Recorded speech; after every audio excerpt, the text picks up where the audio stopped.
उसको कंस उठा करके अपने घर ले आया। देखो ये राक्षस जो होते हैं, इनके पुण्य का तो यही प्रभाव है कि मृत्यु होती है 100 योजन दूर तो उठा कर लाते हैं अपने घर के बगल में रख देते हैं कि नजदीक रहोगे तो जल्दी मेरे पास आओगे। धनुष को ले आया, सुरक्षित जगह रखा, धनुष की पूजा होने लगी।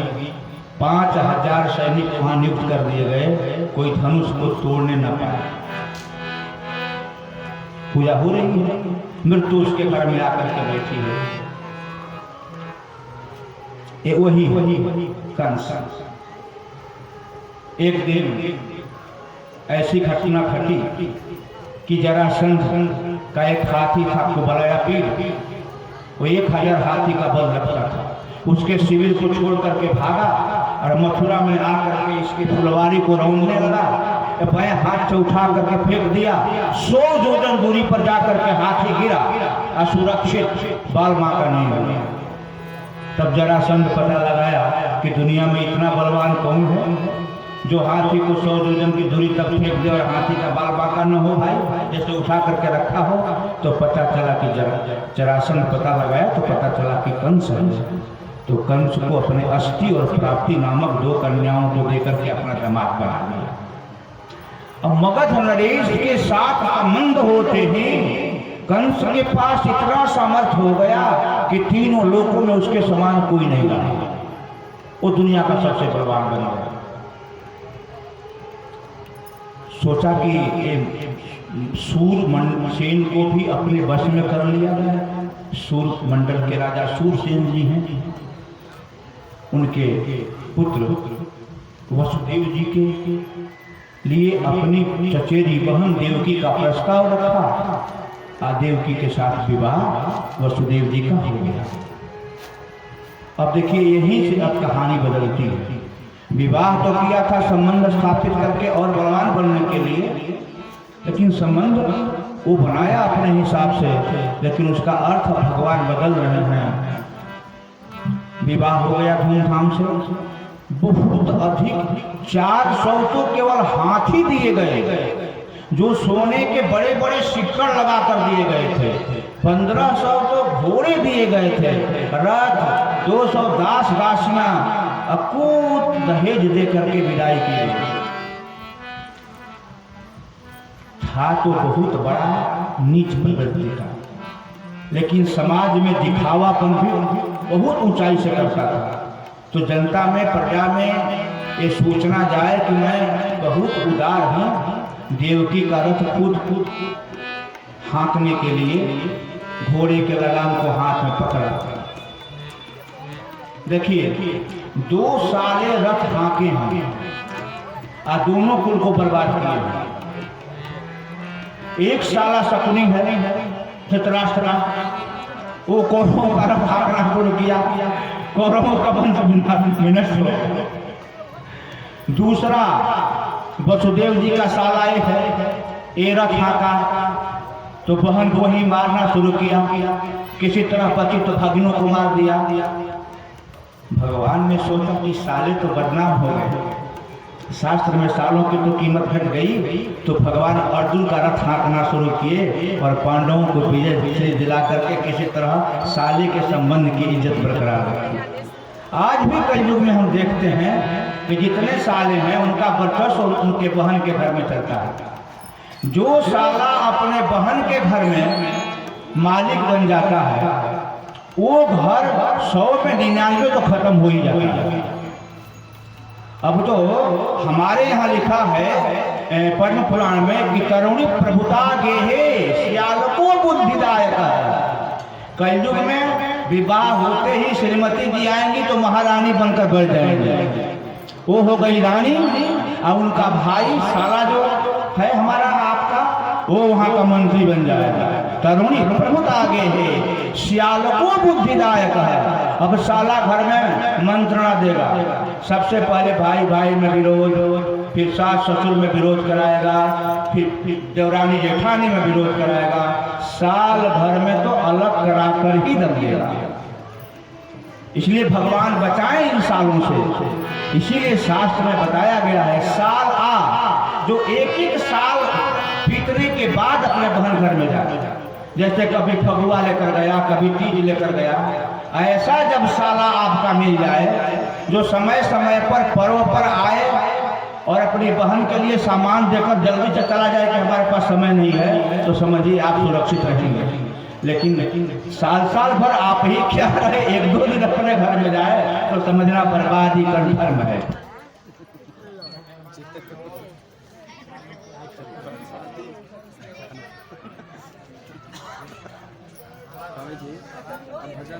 होगा होगा मेरा छोटा सा संसार वाला हरिया जाओ हरिया क्योंकि अवतार वाला अब होगा करेगा जी तुरंत करेंगे क्योंकि हाँ जब लीटर बिल ये बताना नहीं है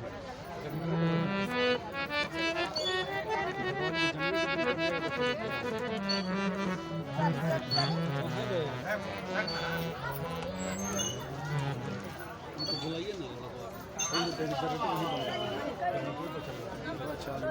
एक नहीं है चरनेटारवा बंद मत कर आणि एक कंफर्म एक लाइन कटी ना कृष्ण तो फिर सी बात है पता चल गई नहीं लाइट अब आई तो इसमें बदल दे बड़ा बंद कर दी।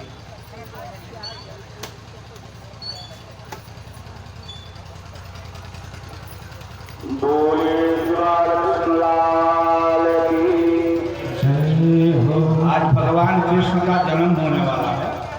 कथा 7 बजे तक होती है। अब जिसके पास समय नहीं है वो आराम से जाए, कोई बात नहीं है, क्योंकि ठाकुर जी की कृपा से भाग्यम फलत सर्वदा न विद्यान पुरुष। हम तो भाई बैठे हैं मस्ती में, आज जन्म कराएंगे, आज जितना हमको करना होगा उतना करबे करेंगे, 8 बजे चाहे 9 बजे। अब आप लोगों के पास समय है तो बैठिए, और नहीं है तो आपकी इच्छा। हम तो अपना काम करेंगे कि स्वांत सुखाय तुलसी रघुनाथ गाथा। कौन ठीक है आज रात को सोएंगे तो कल जगेंगे कि नहीं जगेंगे, भगवान के जन्म में क्यों कमी करेंगे, जन्म तो मस्ती से कराएंगे नहीं। बोलिए बाल कृष्ण लाल की। तो सालों की इज्जत जो है भगवान ने कुरुक्षेत्र में बढ़ाने के लिए अर्जुन का रथ आका, क्योंकि अर्जुन के वो साला तो सालों को इससे शिक्षा लेनी चाहिए। रथ लेकर जा रहा है कंस, लेकिन ये नौबत कब आई? नौबत कब आई जब तीनों लोगों में कंस का अत्याचार फैल गया है, चारों तरफ हाहाकार मच गया है। कहीं वेद का पारायण नहीं, कहीं श्राद्ध नहीं, कहीं यज्ञ नहीं, कहीं तप नहीं, कहीं यज्ञशाला में अग्नि प्रज्वलित नहीं है, गायों को काटा जा रहा है, ऋषि मुनियों को मारा जा रहा है। जहाँ जहाँ जदवंशी हैं सबको मार मार करके भगाया जा रहा है। जदवंशी विभिन्न विभिन्न राज्यों में जाकर के शरण ले रहे हैं। जितने धर्मात्मा हैं सबको नाना प्रकार के कष्ट दिए जा रहे हैं। स्थिति बड़ी भयावह है। तब पृथ्वी गाय का रूप धारण करके ब्रह्मा जी के पास पहुंची, और ब्रह्मा जी शंकर जी के साथ देवताओं, किन्नरों, गंधर्वों, विद्याधरों आदि को लेकर के ये सभी के सभी रोते रोते भगवान के शरण में पहुंचे। क्षीर सागर का तट, क्षीर सागर के तट पर भगवान के वहाँ सतकोप स्वामी हैं, खड़ाओं से निवेदन किए। तब भगवान तक की बात गई। जब भगवान तक बात गई, वहां जाकर के पुरुषम पुरुष सुक्तेन, तो पुरुष सुक्तम जो ऋग्वेद, यजुर्वेद, सामवेद, अथर्ववेद में किंचित शब्दों के अंतर से चारों में पुरुष सूक्त हैं, से स्तवन किया गया। आइए हम लोग भी थोड़ी देर तक प्रार्थना करते हैं, भगवान को बुलाते हैं, ये प्रभु आप संसार में आइए, अवतार लीजिए, हमारा सारा संसार का कल्याण कीजिए, धर्म की रक्षा कीजिए। मेरा छोटा सा संसार हरिया जाओ एक बार, हरि राजा जाओ, आ जाओ। सभी लोग प्रेम से मेरा मेरा छोटा सा संसार, हरि आ जाओ एक बार। मेरा छोटा सा संसार, हरि आ जाओ एक बार। हरि आ जाओ, हरि आ जाओ,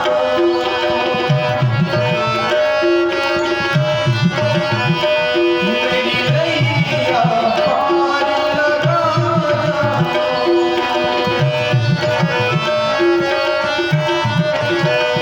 मेरी बिगड़ी आगे बना जाओ।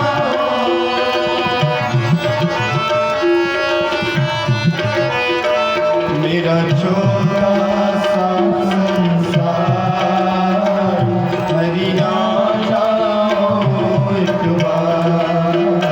मेरा छोटा सा संसार, हरि आ जाओ एक बार।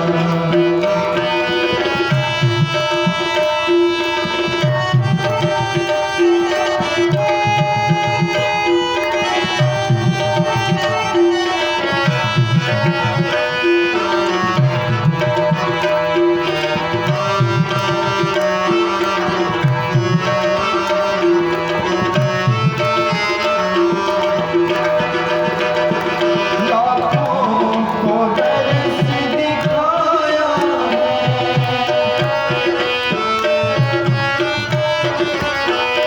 प्रभु, मुझको क्यों तरसाया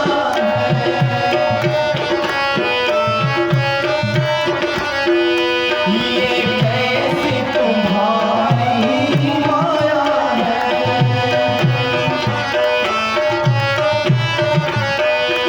नित बहती है सुमन धार, हरि आ जाओ एक बार। मेरा छोटा सा संसार, हरि आ जाओ एक बार। हरि आ जाओ, हरि आ जाओ,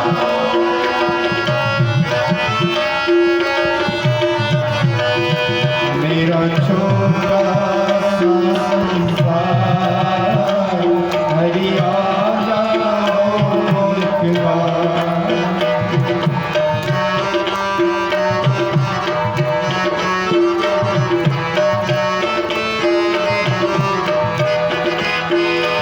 जब याद तुम्हारी आती है,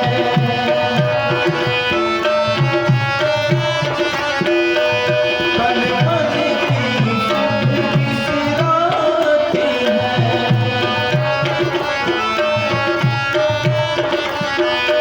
रह रह के मुझे तड़पाती है।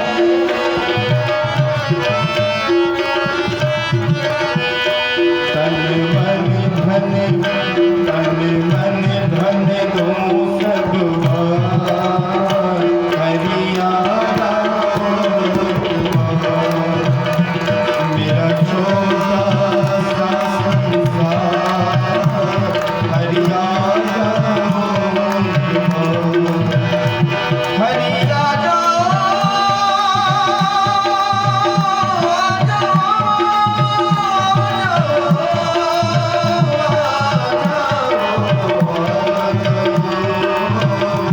मेरा छोटा सा संसार, हरि आ जाओ एक बार। मेरा छोटा सा संसार, हरि आ जाओ एक बार। मेरा छोटा सा संसार, हरि आ जाओ एक बार।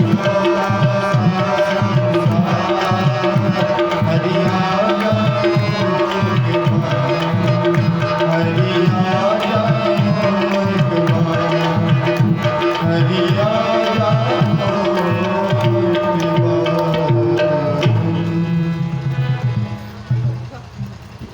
भगवान इस संसार में सब कुछ बर्दाश्त करते हैं।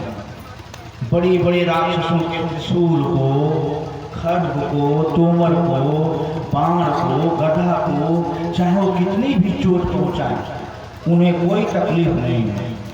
लेकिन जब उनका कोई भक्त प्रेम विह्वल आर्द्रचित्त होकर के आंखों से आंसू बहाकर जब उनको पुकारता है तो इसे वो सहन नहीं कर पाते।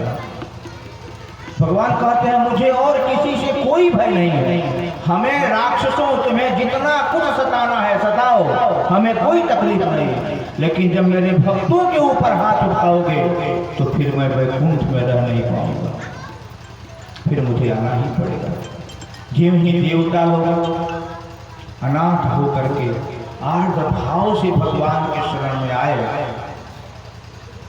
तो आकाशवाणी हुई, दिव्य आकाशवाणी।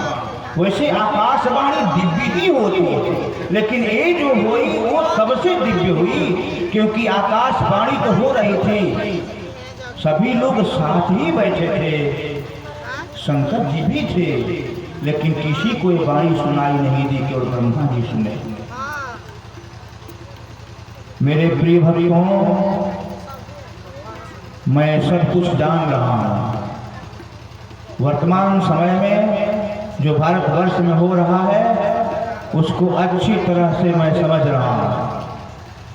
इसलिए हे ब्रह्मा, तुम इन सब देवताओं को कह दीजिए कि अपनी अपनी पत्नियों के साथ यदुवंशियों में विभिन्न जगहों पर अपने अपने अंश से अवतार ले लें। मैं बहुत ही कम समय में, यानी अधिक से अधिक 8 वर्ष के भीतर, हमारे हिसाब से हम लोगों के देवताओं के 8 दिन, हमारे 8 वर्ष ही हम आने वाले हैं और सबका दुख दूर हो जाएगा। तो मान लीजिए कोई आपके ऊपर संकट आया हो और कोई कहे कि 8 दिन का समय दीजिए हम ठीक कर देंगे, तो आप तो ऐसा ही सुखी हो गए। देवताओं के केवल 8 दिन थे। ब्रह्मा जी ने सबको समझाया, सब विष्णु वंश में आकर के जगह जगह से अपना अपना अंश अवतार लिए। विष्णु वंश में यदुवंशी कोई स्त्री, उनकी स्त्रियां अंश से स्त्री बनी है, पुरुष बने। आइए अब हम कंस रथ को लेकर के जा रहा था, रास्ते में आकाशवाणी हुई। आकाशवाणी भी हुई तो एक ऐसी विचित्र आकाशवाणी हुई जो समझ में नहीं आया कि सही क्या है गलत क्या है। लोग कहते हैं कि आकाशवाणी हुई कि इसका 8वां बेटा तुमको मारेगा। कथा में कहते हैं कि 8वां जो बेटा है, हे कंस तुम्हारा वध करेगा। मुझे नहीं समझ में आता है कि कहीं लिखा हुआ है अस्यास्त्वामष्टमो गर्भो हंतायाम बहसे बुधा। अरे अबुध मूर्ख, इसी कन्या के 8वें गर्भ से तुम्हारा विनाश होगा, ये तुमको मारेगा। 8वां गर्भ होना पुत्र होना तो नहीं है, गर्भ में पुत्री भी तो हो सकती है। इसलिए आकाशवाणी गोपनीय हुई। देवता जानते हैं कि आकाशवाणी में हमें क्या कहना। क्यों ही सुना, झट हाथ से घोड़ों के लगाम को छोड़ करके तलवार खींचा और देवकी के केश को पकड़ा, गर्दन काटने के लिए जो उद्यत हुआ। वसुदेव जी बड़ी बुद्धिमान है, वैसे तो बलवान भी हैं, कंस से कम बलवान नहीं, लेकिन कंस को मारने का सामर्थ्य उनमें नहीं है। बोले राजन क्या कर रहे हो, तीनों लोकों में तुम्हारा जश, तुम्हारी कीर्ति, तुम्हारी ख्याति, तुम्हारे बल प्रतिष्ठा की ध्वजा फहरा रही है। देवता तुम्हारे सामने नतमस्तक है, नित्य इंद्र तुम्हारे यहाँ आकर के तुम्हारी चाकरी करते हैं, और तुम इस शुभ अवसर पर अपनी छोटी बहन जो बेटी के समान है, अभी अभी नवविवाहिता है, अभी इसके हाथ के जस के तक मेहंदी लगी हुई है, इसका वध करके अपने कीर्ति, अपने ख्याति का वध करोगे। बोला वसुदेव जी आप तो महात्मा है, लेकिन मैं मरना नहीं चाहता। देखो साधु जीने के लिए प्रयास नहीं करते, आए बदमाश तो होते हैं, हम मरे ना इसके लिए उद्योगरत रहते हैं। संत में लंठ में ही अंतर है, लंठ कभी मरना नहीं चाहता और साधु कभी जीने के लिए काम नहीं करता, दोनों में ही अंतर है। आपको मरने को कौन कह रहा है भाई, बाकी आपका जस को खत्म हो जाएगा, उपाय करते करते जब देखे वसुदेव जी के नहीं मानेगा, तब बोले आपको भय इस कन्या के गर्भ से है, बच्चों से है। मैं वचन देता हूँ कि इसके जितने बच्चे होंगे हम आपको लाकर दे देंगे। कंस जैसे आतताई को भी वसुदेव जैसे महात्मा पर भरोसा है। देखो कंस कितना भरोसा करता है कि दुनिया उलट जाए, लेकिन वसुदेव जी अपने बात से नहीं मुकर सकते। अस्तु देवकी जी चली गई। जल्दी जल्दी बता देता हूँ, उनके 6 पुत्र हुए, 6 को कंस ने मार दिया। 7वां गर्भ हुआ। ये 7वां गर्भ कोई साधारण नहीं था, ये साक्षात शेष गर्भ में आ गया। रामावतार में क्या हुआ कि बार बार लक्ष्मण राम को मना करते थे, जंगल में जाने की आवश्यकता नहीं है, सारी प्रजा हमारे साथ है, दशरथ जी को कारागार में बंद कीजिए, आप राजा बनिए।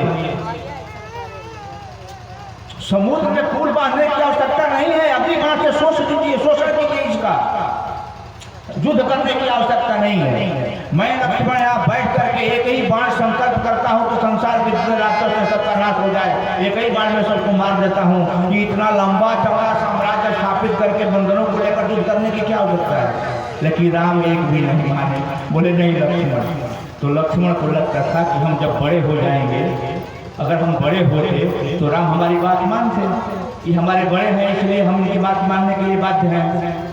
तो जब कृष्णावतार हुआ तो भगवान ने शेष से कहा कि तुमको बड़ा भाई बनने की बड़ी ललक है, इस बार तुम बड़े बन जाओ और मैं छोटा बनूंगा। जब बड़ा बनेगा तब पता चलेगा कि बड़ा बनने में कितना कष्ट है।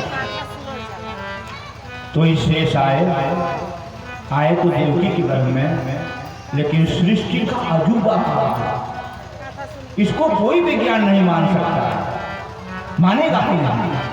भगवान ने योग माया को बुलाया, बोला देवी अब आपको संसार में जाने का समय हो गया। माता देवकी के गर्भ से बालों को उठा करके माता रोहिणी के गर्भ में डाल दीजिए, जो इस समय नंद बाबा के घर में गोकुल में,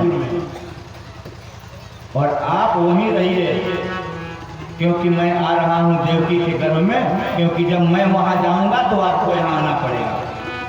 इसके बदले में मैं आपको ये वरदान देता हूँ कि कलयुग में अर्थ धर्म काम और मोक्ष सब कुछ देने का सामर्थ्य हो जाएगा, और भारतवर्ष में हजारों जगहों पर आपकी मंदिर बनाकर लोग पूजा करेंगे। कलयुग में आप प्रधान देवी के रूप में पूजी जाएंगे। योग माया आई, माता देवकी के गर्भ से बालक को निकाली, रोहिणी के गर्भ में डाल दी। यहाँ लोग रो रहे थे, वहाँ लोग हंस रहे थे। भगवान का काम बड़ा विचित्र है, एक ही साथ रुलाते भी हैं, हंसाते भी हैं। विपरीत कार्य, विरोधी कार्य एक ही साथ एक ही समय में जिसमें विद्यमान है वही भगवान है। आप समझ जाइए। आज जिसमें नहीं है इंसान है, सीधी सी व्याख्या है, समझने की तो सीधी सी व्याख्या है। रात दिन दोनों एक ही साथ जिसमें विद्यमान है, इंसान नहीं हो सकता। सुख दुख एक ही साथ इंसान नहीं हो सकता, जरूर अंतर रहेगा इसमें उसमें। इसके बाद अब समय आया भगवान के अवतार लेने का, तो भगवान सबसे पहले वसुदेव जी के शरीर में आकर समाहित हुए। कारागार में वसुदेव जी का शरीर लिप्य हो गया। फिर उसके माध्यम से माता देवकी के गर्भ में पधारे। देवकी जी का दिव्य शरीर हुआ। एक दिन कंस गया कारागार में, उसके मन में आया कि क्यों नहीं देवकी को कारागार में ही मार दो, क्योंकि 8वां गर्भ है, अरे मर जाएगी तो बच्चा भी मर जाएगा। लेकिन जब ही देवकी का दर्शन किया उसका मन बदल गया। आहा मेरी बहन है, इसका वध करेंगे तो मेरी ख्याति नष्ट हो जाएगी, मेरी कीर्ति समाप्त हो जाएगी, लोग मेरे बल पर थूकेंगे। तो इसमें लिखा हुआ है कि भगवान अभी गर्भ में आए हैं, जिसके उसको देखने मात्र से ही जिसकी बुद्धि इतनी शुद्ध हो जाती है, तो बाकी लोगों को साक्षात भगवान का दर्शन होगा तो क्या होगा।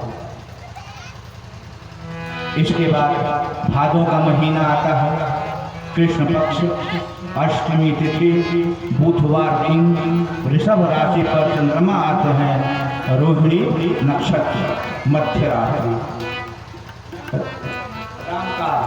राम का जन्म मध्य दिवस में और इनका जन्म मध्य रात्रि में। दोनों में एक ही हिसाब किताब है, कल इस पर हम बताएंगे। एक ही हिसाब किताब है, दोनों में कोई अंतर नहीं है। आध्यात्मिक दृष्टि से दोनों एक ही चीज है। वो सूर्य वंश में है इसलिए मध्य दिवस में, ये चंद्र वंश में है इसीलिए मध्य रात्रि में। चारों तरफ से कारागार में बड़े बड़े पहरेदार लगाए गए।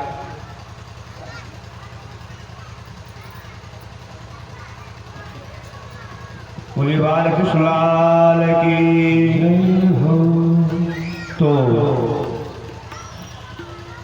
कारागार में हम थोड़ा सा यहाँ वो गर्भ संहिता की बात लगाते हैं, थोड़ा सुनने में अच्छा लगता है, जो बात बता देते हैं।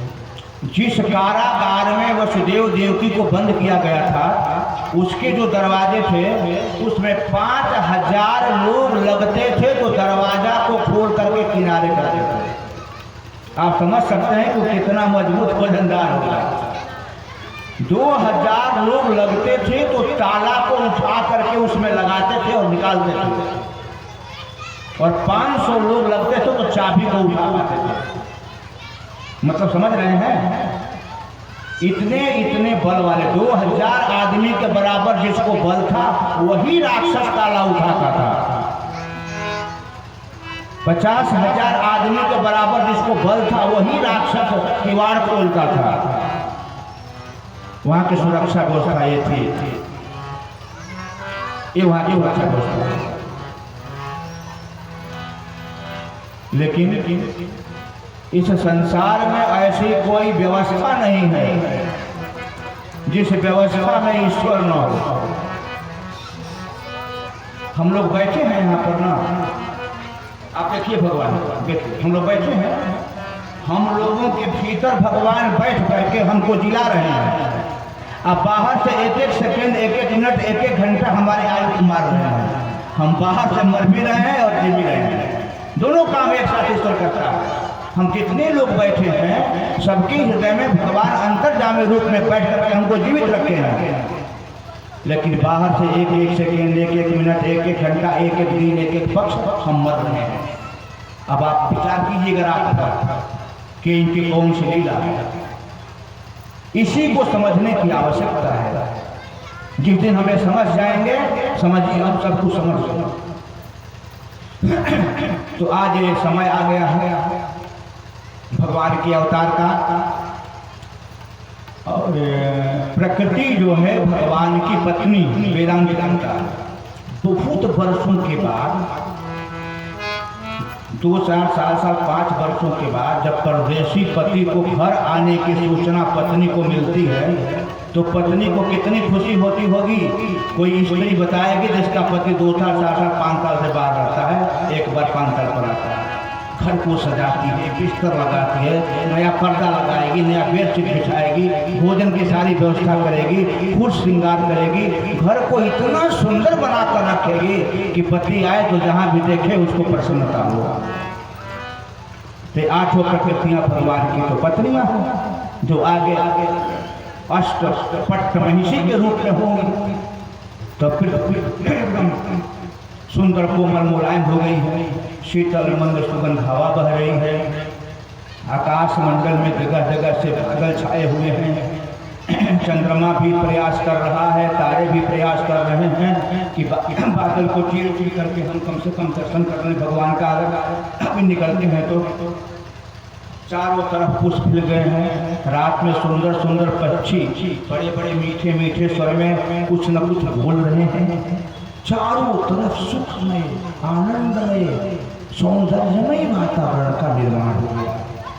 सुगंधी चारों तरफ बिखरी हुई है और कारागार में देवकी मैया और वसुदेव के सामने शंख चक्र गदा पद्म धारण किए हुए असाधारण और अमूल्य आभूषणों से सुसज्जित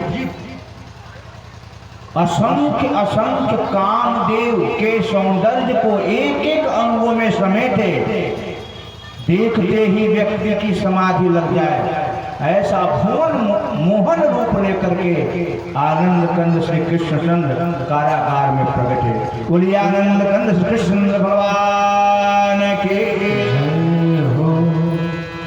ये बालक अद्भुत है, तमद्भुतम बालकम मुझेक्षण। कितना अद्भुत है कि इसकी 4 भुजाएं हैं, शंख चक्र गदा पद्म हाथ में धारण किया हुआ, श्री वत्स इसके वक्ष प्रदेश पर शोभायमान है, कौस्तुभ मणि है, पीतांबर वस्त्र असंख्य असंख्य कड़ित के समान प्रकाश समान हो करके शरीर पर सुशोभायमान है, महार वैदुर्य किरीट कुंडल जिसकी कोई कीमत नहीं हो सकती, अमूल्य है ऐसा सुंदर मुकुट जो दिव्य रत्नों से सजाया गया है, धारण किए हुआ है। विरोचमानम वसुदेव ऐच्छा, ऐसा दिव्य स्वरूप पति पत्नी ने देखा।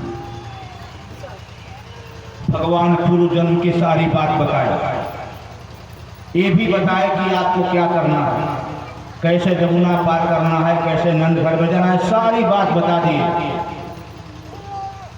और बताने के बाद देखते देखते ही इत्युक्त्वा से धरे तुष्ण भगवान आत्ममाया पितृ संपश्यतु सद्यो बभूव प्राकृतः शिशुः। जब वसुदेव देवकी ने भगवान की प्रार्थना की तो माता और पिता को देखते देखते भगवान प्राकृत शिशु हो गए। सद्य प्रसूत नवजात शिशु के तरह भगवान एकदम बिना कुछ रोए बोले गोदी में आ गए। तब वसुदेव जी ने एक टोकरी में रखा, जो शेष टोकरी बने थे उनके हाथ की हथकड़ी पैर की बेड़ी दोनों आपो आप खुल गई। दरवाजे पर गए तो दरवाजा भी आपो आप विद्यमान हो गया, खुल गया। स्वयं ताली लगी, ताला खुला, किवाड़ खुला, सब के सब पहरेदार सो गए। 7 दरवाजों को पार करके बाहर निकले।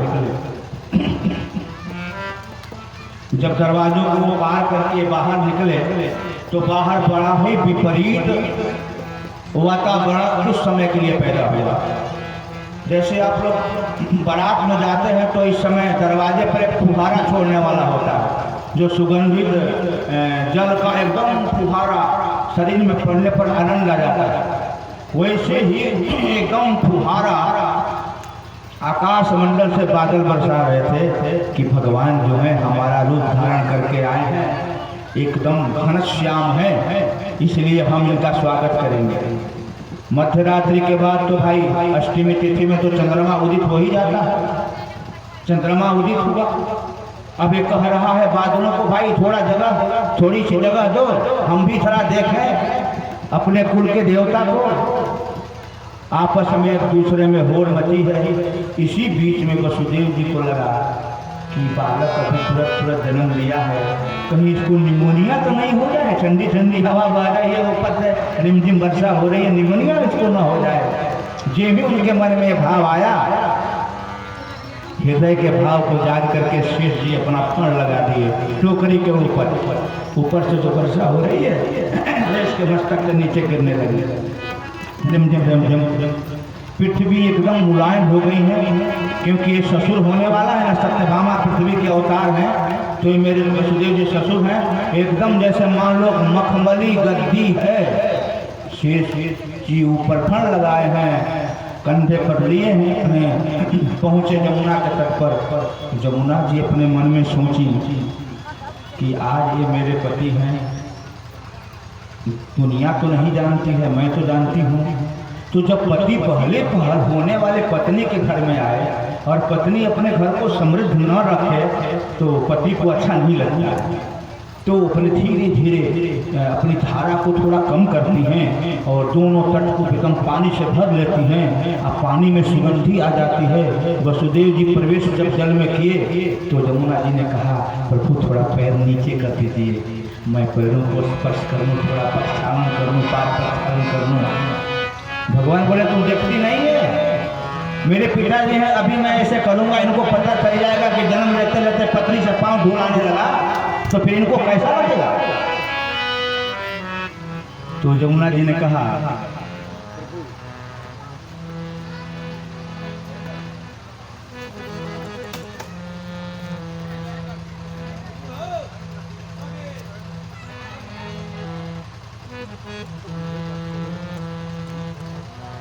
बोले तो भी वो नहीं माना, थोड़ा सा जनरेटर चालू रहा तो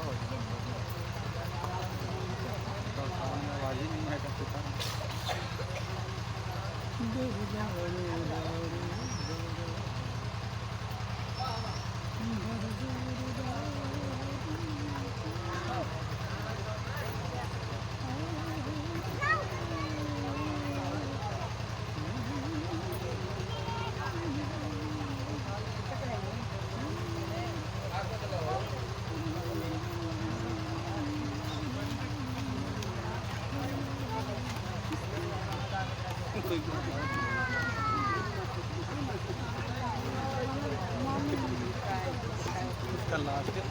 लास्ट समय में स्वामी जी माइक करा होता है, पहले ही इसलिए बोले भैया बोले ना तो फिर समझ कर चालू होते इसके पहले इसको पहले दे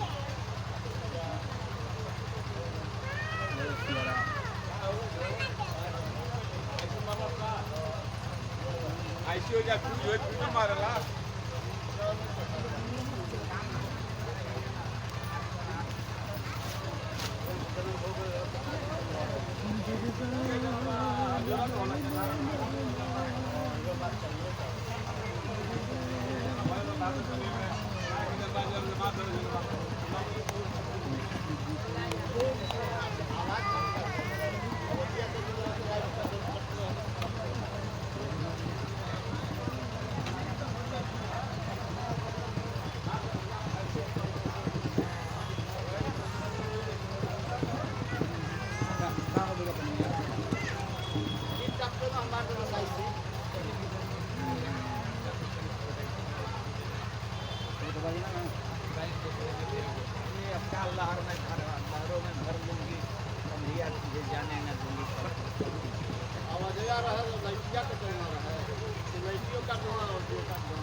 बोले शिवाल लाल की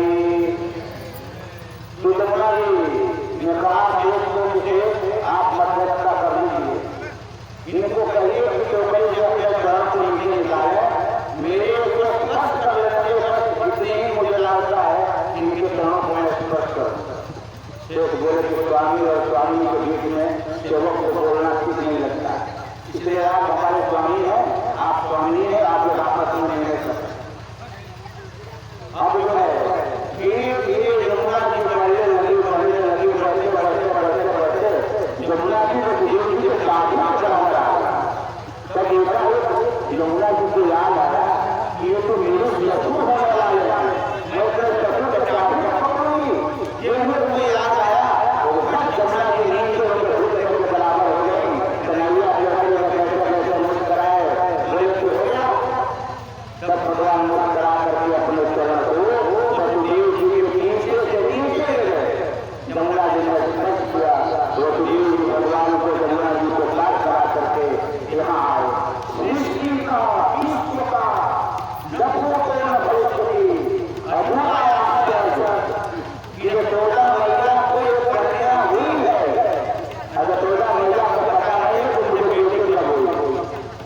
अब इस सृष्टि का कितना आश्चर्यजनक है, यही माया है, होती है पता नहीं चलता है, अनेक होती है सब पता चलता है, यही माया को जाना हो सकते हैं। जो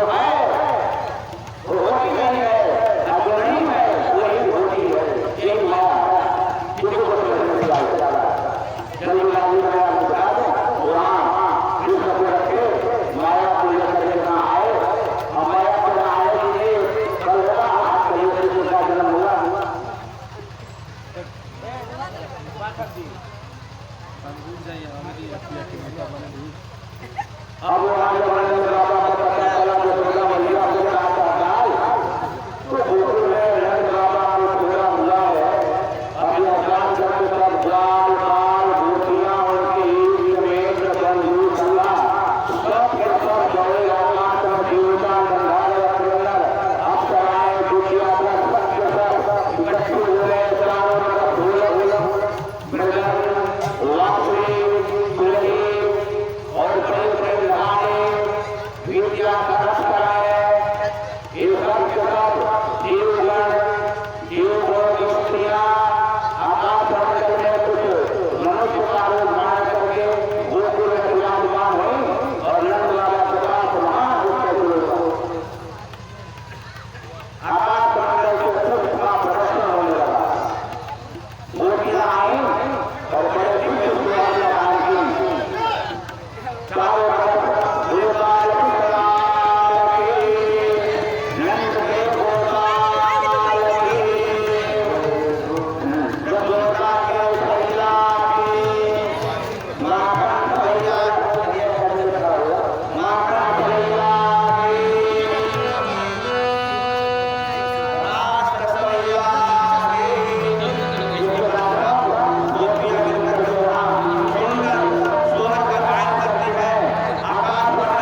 आप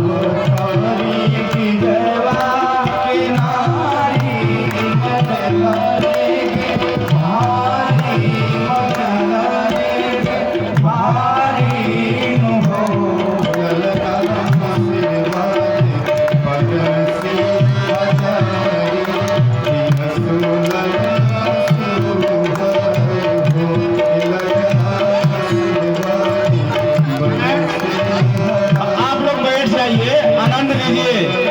आप लोग बैठ जाइए और एक एक आदमी जिसको चढ़ाना हो चढ़ा सकते हैं और बाकी आदमी आनंद ले भगवान का भजन का जन्म का उत्सव मनाए। सभी लोग ताली बजाए, ताली बजाते हुए ताली बजाते हुए ताली बजाते हुए आनंद ले भगवान का जन्मोत्सव का। आप लोग बैठ जाए, बैठ जाए।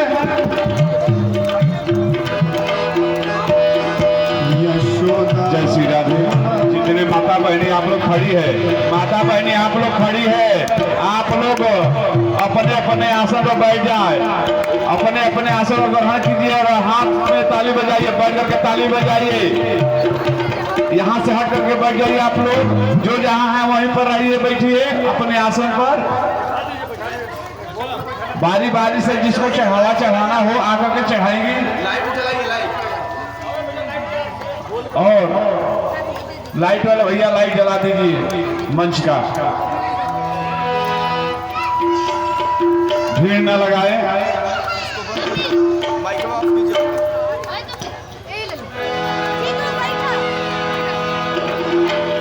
आज नंद द्वारे बधैया बाजे, आज नंद द्वारे बधैया बाजे, आज नंद द्वारे बधैया बाजे, बधैया बाजे, बधैया बाजे, बधैया बाजे, बधैया बाजे, आज नंद द्वारे बधैया बाजे, आज नंद द्वारे बधैया बाजे।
सखा पालन को, नंद को लाल सखा पालन की, नंद को लाल सखा पालन को, सखा पालन की, सखा पालन की, सखा पालन की, सखा पालन की, नंद को लाल सखा पालन की, नंद को लाल सखा पालन की, बलदाऊजी को भैया बधैया बाजे, आज नंद द्वारे बधैया बाजे, आज नंद द्वारे बधैया बाजे, आज नंद द्वारे बधैया बाजे, आज नंद द्वारे बधैया बाजे, आज नंद द्वारे बधैया बाजे, आज नंद द्वारे बधैया बाजे, आज नंद द्वारे बधैया बाजे। चलिए सबला बोलो नंद घर आनंद भय जय कन्हैया लाल के, नंद घर आनंद जय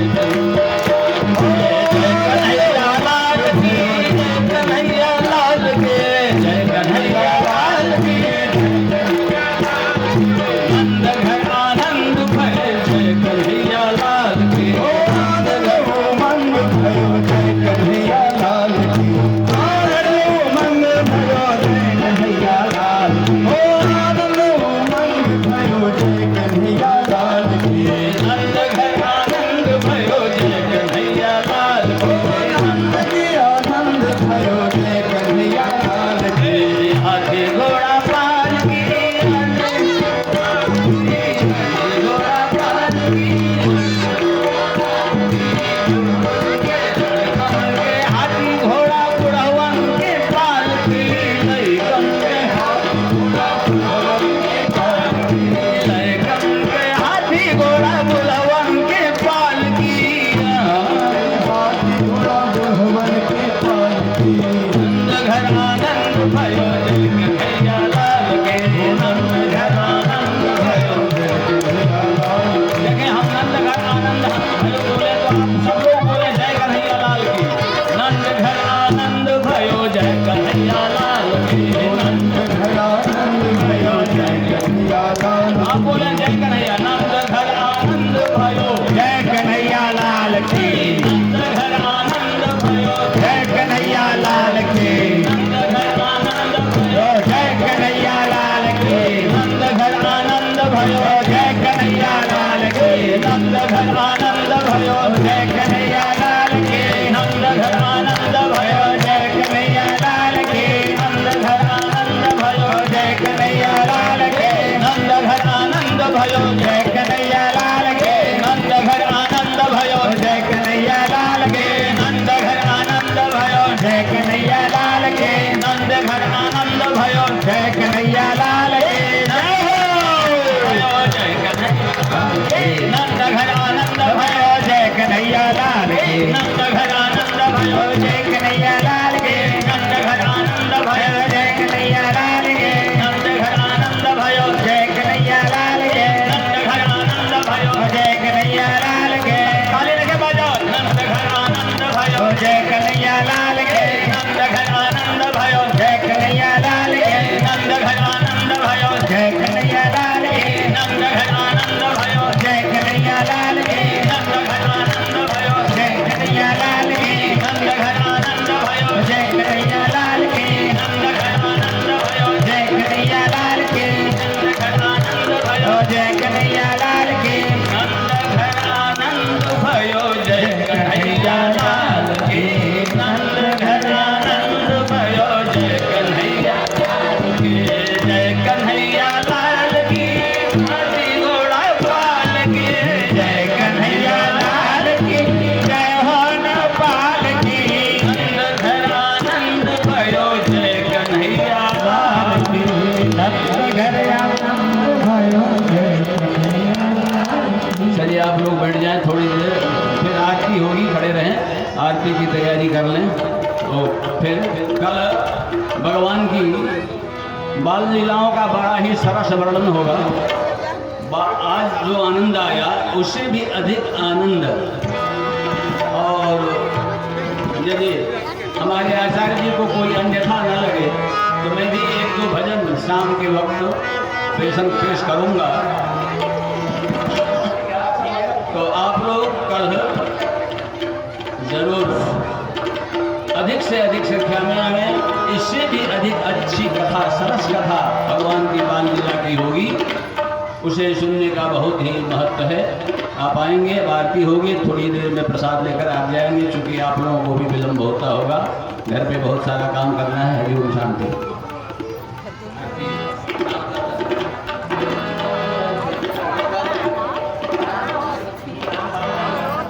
नंदे लाला पे गट भैया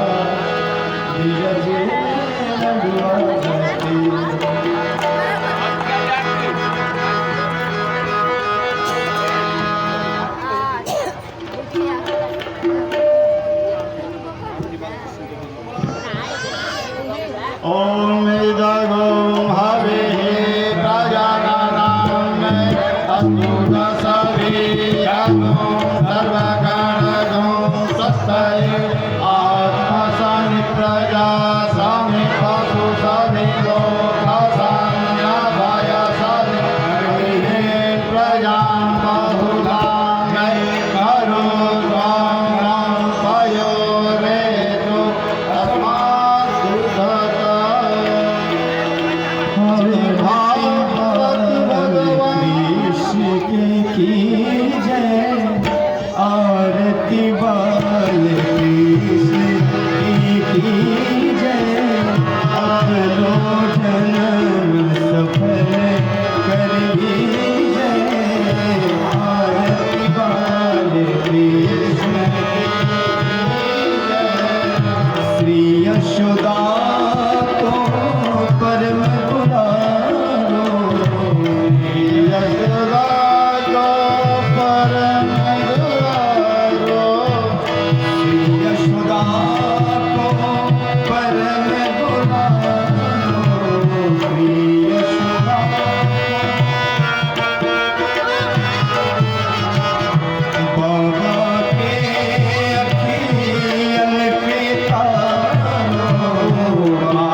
बोलिए बाल कृष्ण लाल के, नंद के गोपाल के, यशोदा नंदन के, वृषभानुलले के, राधा महारानी के, ब्रजनंदन लाल के, देवकी के गोपाल के, वसुदेव कुमार के, वासुदेव भगवान के, माखन खवैया के, गैया चरैया के, ब्रज में घुमैया के, रास रसवैया के, नाच नचवैया के, नंद के लाल के, धर्म के अधर्म का, प्राणियों में विश्व का, सनातन धर्म के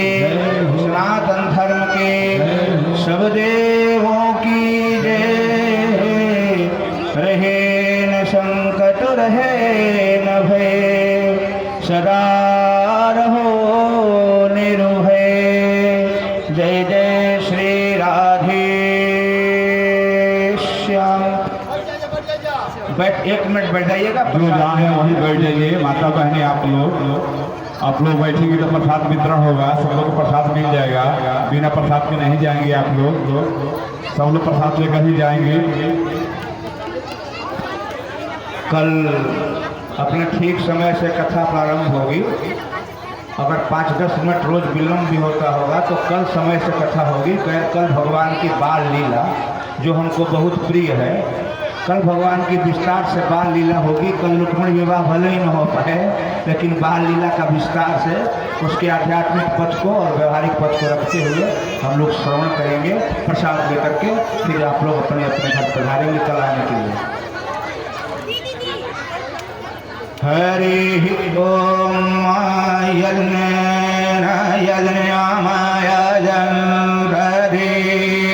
देवास्तानि धर्माणि प्रथमान्यासन्न तेहनाकं महिमानः सचन्त यत्र पूर्वे साध्याः सन्ति देवाः।